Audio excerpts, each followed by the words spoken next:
Welcome to our channel world teacher news. మన వీడియోలన్నీ కూడా మానసిక ప్రశాంతతకు సంబంధించినవి. Peace of mind. అసలు మనశ్శాంతి లేకపోవటానికి కారణం ఏంటి అంటే గీతలో చెప్పాడు కృష్ణ పరమాత్మ. ఒక విషయాన్ని గురించి ఎక్కువగా ఆలోచిస్తూ ఉన్నందువల్ల దాని మీద వ్యామోహం ఏర్పడుతుంది. దాన్ని పొందితేనేమో ఆనందం, లేకపోతే ద్వేషాలు ఇవన్నీ పెరిగిపోయి మానసికంగా దెబ్బతింటాడు అన్నమాట. టోటల్గా మొత్తానికి మూల కారణం ఏంటి అంటే మన ఆలోచన విధానమే. అందువల్ల ఇప్పుడు ఎవరికి మనశ్శాంతి అనేటువంటిది లేనే లేదు. ఆ మానసిక ప్రశాంతత కలగాలి అంటే అవధూతలు, యోగులు, వాళ్ళ చరిత్ర గురించి మనకు తెలియాలి. లేకపోతే చాలా ఇబ్బంది, సూసైడ్లు జరుగుతాయి మనశ్శాంతి అనేటువంటిది లేకపోతే. అందుకని మన వీడియోలన్నీ కూడా పీస్ ఆఫ్ మైండ్ సంబంధించినవి. జిల్లెళ్ళమూడి అమ్మవారు, సద్గురు సుబ్రహ్మణ్యం గారు, రమణ మహర్షి, యోగి వేమన, ఇటువంటి వాళ్ళ యొక్క చరిత్ర, అవధూతల యొక్క చరిత్ర, వాళ్ళు చెప్పినటువంటి ప్రవచనాల గురించి ఉంటుందన్నమాట. అందుకే దేశ విదేశాల్లో ఉండేటువంటి మన తెలుగు వాళ్ళు కూడా నాకు లైక్స్ ఇస్తున్నారు, బాగుంది సార్ ప్రోగ్రాం కంటిన్యూ చేయండి అని. కాబట్టి అందుకని వాళ్ళ కోసం, అందరి కోసమని ఈ జ్ఞాన ప్రసూనాలని పంచుతూ ఉన్నాం. రేపే జిల్లెళ్ళమూడి అమ్మవారికి ధాన్యాభిషేకం. మన సబ్స్క్రైబర్లు దాదాపు 100 మంది పంపించారు. తలా ఒక 1500, 500 అట్లా పంపించారనమాట. మనం పంపించిన డబ్బులతోటి వాళ్ళు ధాన్యాన్ని ఒడ్లుకొని అమ్మవారికి అభిషేకం చేస్తారు. మరపట్టించి అక్కడ అన్నదానం జరుగుతుంది. ప్రతిరోజు కూడా 2000 మందికి అన్నదానం జరుగుతూ ఉన్నదన్నమాట. అక్కడ మనం ఎట్లాగో చేయలేము. అటువంటి వాటిల్లో ఎంతో కొంత మన సహాయం, ఉడతాభక్తిగా సహాయం చేసినట్లయితే దానికి మనస్తృప్తి అనేటువంటిది ఉంటుంది. అంతే, అంతకంటే ఏమీ లేదు. ఇప్పుడు దేహాత్మ భావన అనే దాని గురించి మనం తెలుసుకుంటూ ఉన్నాం. ఇప్పుడు మనం నిద్రపోతూ ఉన్నాం. మంచం మీద మన శరీరం ఉంది. కలలు వస్తుంటాయి అన్నమాట. ఎవరో మనల్ని కొట్టినట్టు, మనం వాళ్ళని కొట్టినట్టు, తిట్టినట్టు కల వస్తుంది. మరి అప్పుడు అవన్నీ నీకు గుర్తుంటున్నాయి కదా, చూస్తున్నావు కదా. మరి మంటం మీద ఉన్నటువంటి శరీరం, దాని పరిస్థితి ఏంది? మేల్కొన్న తర్వాత ఏమంటున్నావు? హాయిగా నిద్ర పట్టింది అంటున్నావు, మంచి కల వచ్చింది అంటున్నావు. కొన్ని గుర్తుంటున్నాయి, కొన్ని గుర్తుండటం లేదు. ఇక్కడ కలగనేటువంటి వాడే దేవుడు. చూడండి, సద్గురు సుబ్రహ్మణ్యం గారు చెప్పారు, కల కనేటువంటి వాడే దేవుడు. కలలో ఉంటున్నారు చూడండి, వాళ్ళు జీవుడు. కాబట్టి తర్వాత నిద్ర నుండి మేల్కొన్న తర్వాత మంచి కల వచ్చింది అని చెప్తున్నావు. నువ్వు నిద్రపోతూ ఉన్నప్పుడు వచ్చింది కలే, మేలుకున్న తర్వాత కూడా వచ్చేది కలే అంటున్నాడు ఆయన. నేను చెప్తున్నా, మీరు వింటున్నారు, అదే కలే. నేను పిల్లలకు పాఠాలు చెబుతున్నా, అది ఒక పెద్ద కలే. పిల్లల క్లాసులో చెబుతున్నా కానీ కొంతమంది మాట్లాడితే గోల్, అది కూడా ఒక కలే. కాబట్టి నువ్వు నిద్రపోయేటప్పుడు వచ్చేది కలే, మేలుకున్న తర్వాత కూడా ఒక కలే. ఆ కళకు ఈ కళ కొనసాగింపు అంటున్నాడు గురువుగారు. మెలకువలో తిరుగుతున్నాము అనేటువంటి వాళ్ళందరూ కూడా నిజానికి స్వప్నజీవులే. మనతో మాట్లాడుతూ జీవిస్తూ ఎవరి స్వప్నంలో వాడున్నాడనమాట. ఎవడి గుహల వాడిది. అసలు కోహం, నేనెవరిని, నేను ఎవరిని అని ఆత్మ పరిశీలన చేసుకోమంటున్నాడు అనమాట. ఆ విధంగా చేయటం అనేటువంటి చాలా కష్టం. జిజ్ఞాసులు, తపశక్తి సంపన్నులు, యోగులు, అవధూతలు మాత్రమే చేయగలరు, మన వల్ల కాదు. అందుకే రమణ మహర్షి ఆత్మజ్ఞాన సంపన్నుడయ్యాడు. సాక్షాత్ పరమశివుడే ఆ రూపంలో జన్మించాడనమాట. ఆయన కోహం, నేనెవరిని. ఆయన చూడటానికి వచ్చినటువంటి ప్రతి ఒక్కరిని కూడా అదే అడిగేది ఆయన, నేనెవరిని అని అడిగేటువంటి వాడనమాట. వీళ్ళు ఏదో చెప్పేవాళ్ళు, మళ్ళీ నేను ఎవరిని అని అడిగేవాడు అనమాట. కోహం, సోహం, దేహం, మోహం అనేటువంటి దాని గురించి చెప్పాడు గురువుగారు. ఈ సృష్టిలో అసలు మంచి చెడు రెండూ లేవు. ఆ రెండూ దైవ కల్పితాలే, దైవ నిర్మితాలే అంటాడు గురువుగారు. అంతా కూడా శివ సంకల్పమే. ఈడు మంచివాడు ఈడు చెడ్డవాడు అనేటువంటిది లేనే లేదు. అందరూ కూడా నా బిడ్డలే, మంచి చెడు రెండు కూడా నా బిడ్డలే అంటుంది మహాతల్లి జిల్లెళ్ళమూడి అమ్మవారు. ఆ విధంగా ఎవ్వరూ కూడా లేదన్నమాట. ఇంతవరకు ఆమె అంది. సాక్షాత్ రాజరాజేశ్వరి స్వరూపం ఆమె. 1,00,000 మందికి ఒకే బంతిలో అన్నం పెట్టింది. ఎంతమంది వచ్చినా కానీ భోజనానికి కుదవలేదు జిల్లెళ్ళమూడిలో. అయితే ఇప్పుడు ఆ కమిటీ వాళ్ళు, విశ్వజనీయ పరిస్థితి ట్రస్ట్ వాళ్ళు నిర్వహిస్తూ ఆమె ఆశలు కొనసాగిస్తున్నారు అంటే వాళ్ళకి మనందరం కూడా శతాధిక నమస్సుమాంజలు తెలియజేయచ్చు. ఎందుకంటే చాలా కష్టం అటువంటి కార్యక్రమం చేయటం అనేటువంటిది. అది వాళ్ళు చేస్తున్నారు అంటే చాలా గొప్పతనమే. కాబట్టి చాతుర్య సహాయం చేస్తున్నాడు మీరు కూడా. చూడండి, ఇంకా దుష్టులు భ్రష్టులు పాపులు పతితలు అందరూ కూడా నా బిడ్డలే. తల్లికి చెడు అనేటువంటిది కనపడదు అంటుందన్నమాట ఆమె. అందుకే పాప ఆమెను హత్య చేయడానికి వచ్చినటువంటి వాళ్ళని కూడా తన పిల్లలలాగా భావించి మాతృ ప్రేమను పంచిందనమాట. అది అమ్మవారి యొక్క గొప్పదనం. ఇప్పుడు మనం ఒక్కటి ఆలోచిద్దాం. చూడండి, దైవశక్తి కలిగినటువంటి పురుషుడు ప్రజల ద్వారా ఇబ్బంది పడటం అది వేరు, పురుషుడు కాబట్టి.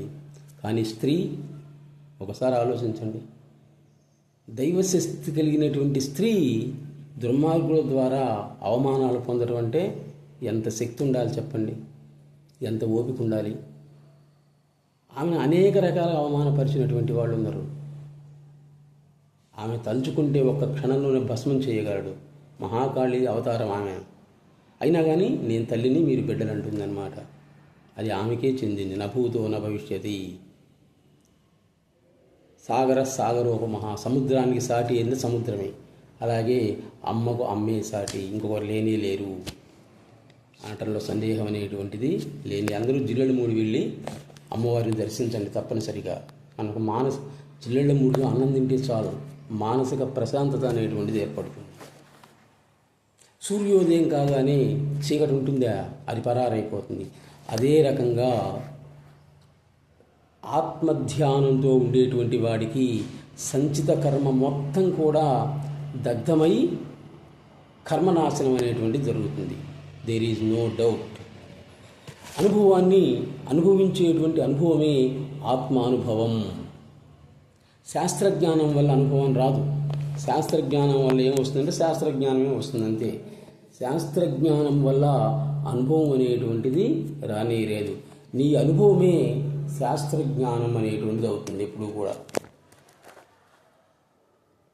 ఎంతమంది గురువులు చెప్పినా కానీ నీ మొట్టమొదటి గురువు ఏదైతే చెప్తాడో అదే ప్రమాణంగా తీసుకోవాలి.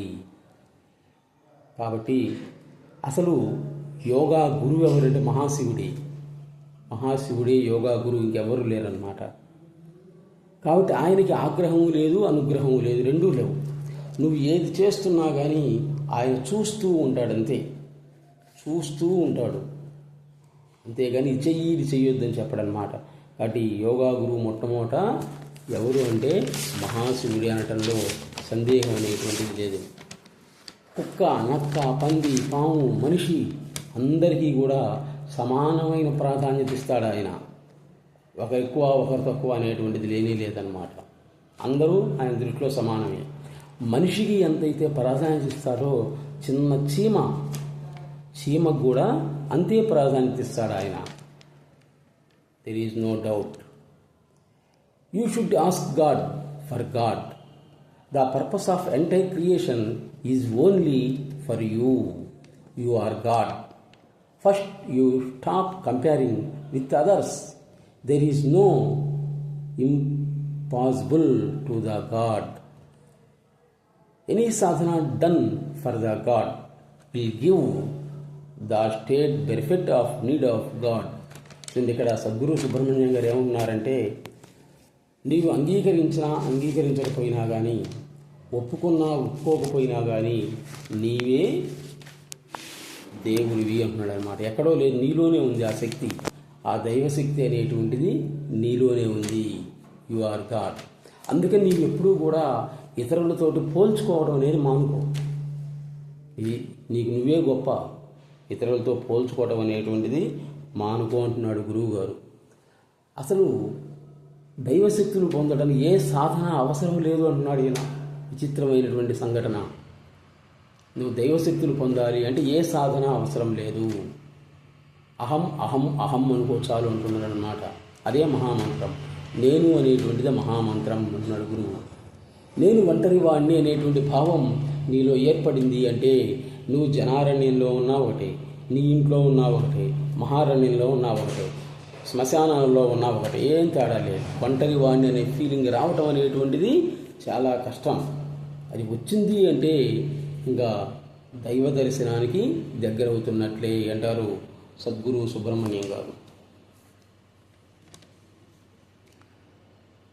ఎక్స్పీరియన్స్, అనుభవం యొక్క పూర్వ రూపమే విశ్వాసం. చూడండి, ఎక్స్పీరియన్స్ యొక్క పూర్వ రూపం ఏదైతే ఉందో అదే విశ్వాసం. ఆ విశ్వాసం అనేది హైందవ సనాతన ధర్మానికి మూలం, జీవనాడి. ఆ విశ్వాసమే ఒక హైందవ సనాతన ధర్మమే సర్వమత సమానం అనేది. మిగిలిన ఎవరు అనరు. చూడండి, ఎవ్వరూ అనరున్నారు మా మతమే గొప్ప, మా కులమే గొప్ప, మా కులంలో చేరండి, మా మతంలో చేరండి అంటాడు. కానీ ఇది అట్లా కాదు.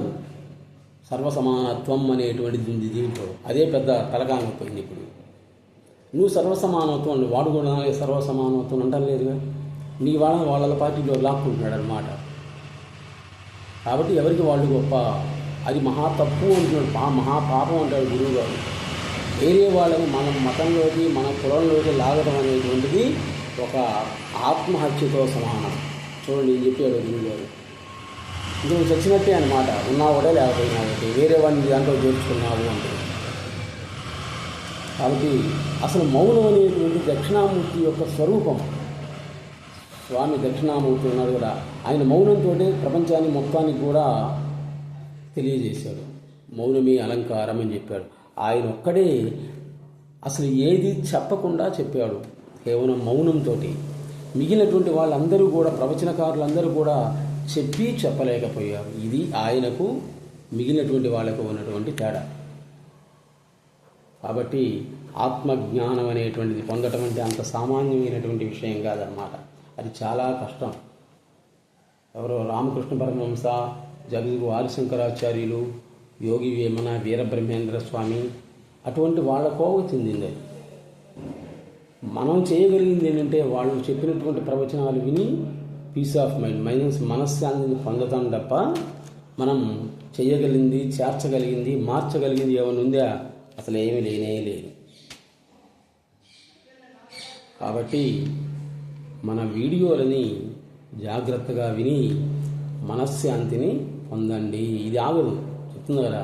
నేను మా పిల్లలకు పాఠాలు చెప్పిన తర్వాత మధ్యలో ఒక అరగంట పావు గంట ఖాళీగా ఉంటుంది. నాకు ఖాళీ ఒక అవర్ అయిపోయింది, నెక్స్ట్ అవర్కి మళ్ళీ వెళ్ళాలి, ఒక అరగంట ఖాళీగా ఉంది. నేనేం చేయాలి ఇప్పుడు చెప్పండి? ఇప్పుడు ఏం చేయాలి నేను చెప్పండి?